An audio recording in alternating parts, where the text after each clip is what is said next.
Je te souhaite la bienvenue. Juste avant de commencer, une petite information. Cette vidéo est extraite de l'émission en direct La Ligne Rouge des Hauts Potentiels dans laquelle tu peux poser tes questions et obtenir une réponse personnalisée. Cette émission est diffusée en direct chaque jeudi soir à 19h, heure de Paris, 13h, heure de Montréal, dans le groupe Facebook privé des élèves de l'Université des Hauts Potentiels.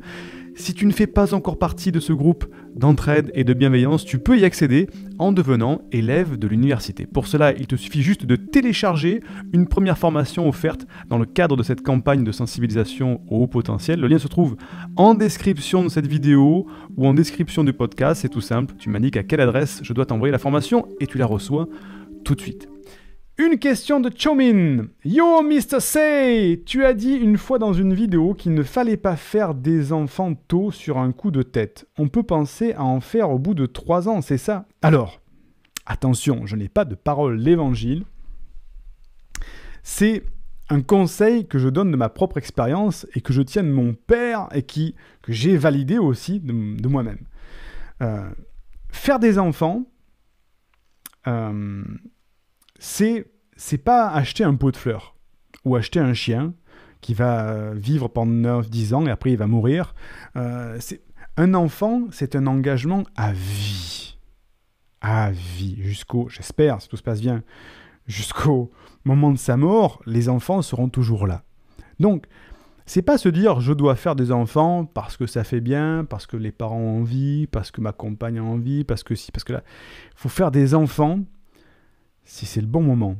Et comment savoir si c'est le bon moment? Déjà, il faut être sûr de la solidité de son couple, parce qu'un enfant, on aura beau dire ce qu'on dit, a besoin d'un couple stable, de parents stables pour avoir un pilier de stabilité dans sa psychologie, dans ses émotions. Et combien de personnes j'ai en consultation tous les mardis et tous les jours de consultation, qui arrivent avec des problèmes liés à leur enfance, à leur famille, à leurs parents, c'est 98% de mes consultations.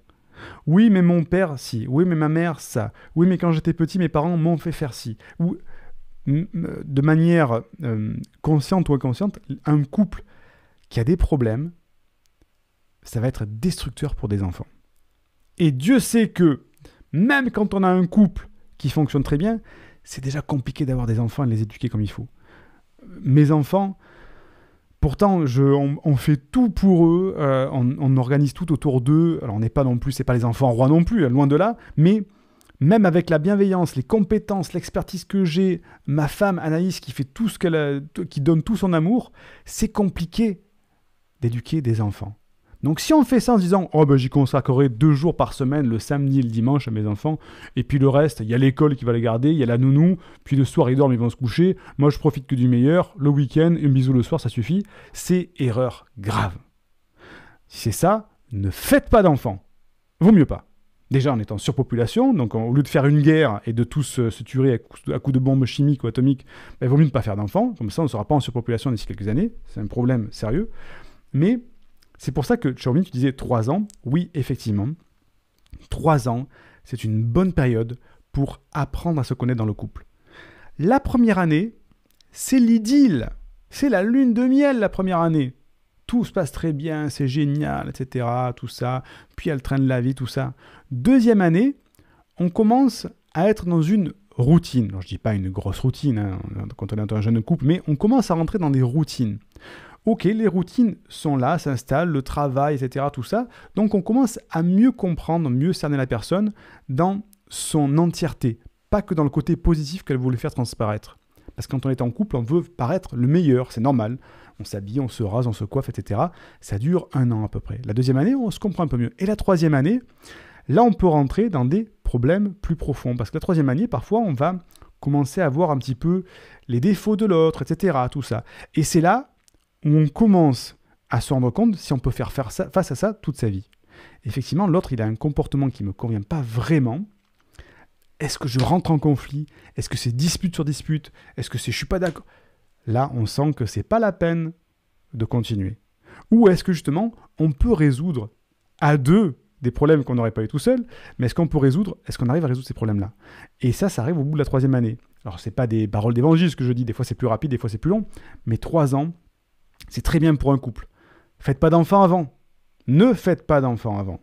Parce que sinon, vous allez faire un couple divorcé, des parents qui vont se retrouver à balloter à droite à gauche, un contexte compliqué pour eux, et effectivement, autant ne pas faire d'enfants. Les enfants, c'est pas une obligation de les faire vite. Il faut les faire au moment où on est stable dans son couple, où on est bien, on se connaît, on sait qu'on peut résoudre des problèmes et pas juste passer du bon temps ensemble. C'est facile dans un couple de passer du bon temps ensemble. Oui, on part à la plage, on part en voyage, on part ci, c'est que des bons moments. Mais qu'est-ce qui se passe quand ça va mal? Qu'est-ce qui se passe quand on n'est pas d'accord avec l'autre? Qu'est-ce qui se passe quand il y en a un qui a perdu son travail et l'autre qui travaille? Qu'est-ce qui se passe?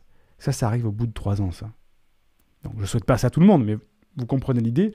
Faire des enfants, on n'est pas pressé du tout, parce que ça fait des futures personnes qui ont des failles émotionnelles graves, traumatisantes, et ça fait un monde futur qui ne sera pas épanouissant. Et peut-être des futurs au potentiel qui vont souffrir. Donc, on n'est pas pressé. Prenez le temps de faire des enfants. C'est pas faire plaisir, c'est pas pour l'autre, c'est pour eux les enfants. Je fais un enfant parce que j'ai envie de transmettre. Je fais un enfant parce qu'on a le meilleur à lui donner. Je fais un enfant parce qu'il va devenir la meilleure version de moi-même peut-être. Je fais un enfant parce que je veux qu'il s'épanouisse, parce que j'ai envie de lui apprendre, parce que je veux... Voilà, parce qu'on veut le meilleur pour eux. Et pas parce que c'est un objet que j'ai envie de faire maintenant, et puis après, je divorce, c'est sa mère qui s'en occupera, c'est pas grave. Non, erreur grave. Donc j'espère, je pense que tu me demandais juste confirmation, Tchomin, mais effectivement, vaut mieux prendre le temps de faire des enfants et pas les faire tout de suite. Laissez votre relation de couple se faire, se pérenniser, et après les enfants. J'espère que je t'ai aidé, Tchomin. Indique-moi en description à quelle adresse t'envoyer la formation offerte qui s'intitule « Canalise tes pensées envahissantes et profite de l'instant présent ». Et surtout, partage cette vidéo à une personne de ton entourage que ça pourrait aider. Et n'oublie pas, comme le disait Einstein, la folie c'est de faire toujours la même chose et de s'attendre à un résultat différent. Si tu veux t'épanouir avec la douance, c'est le moment d'utiliser le bon mode d'emploi, celui qui fonctionne avec toi, et de changer pour faire de cette terre un monde meilleur.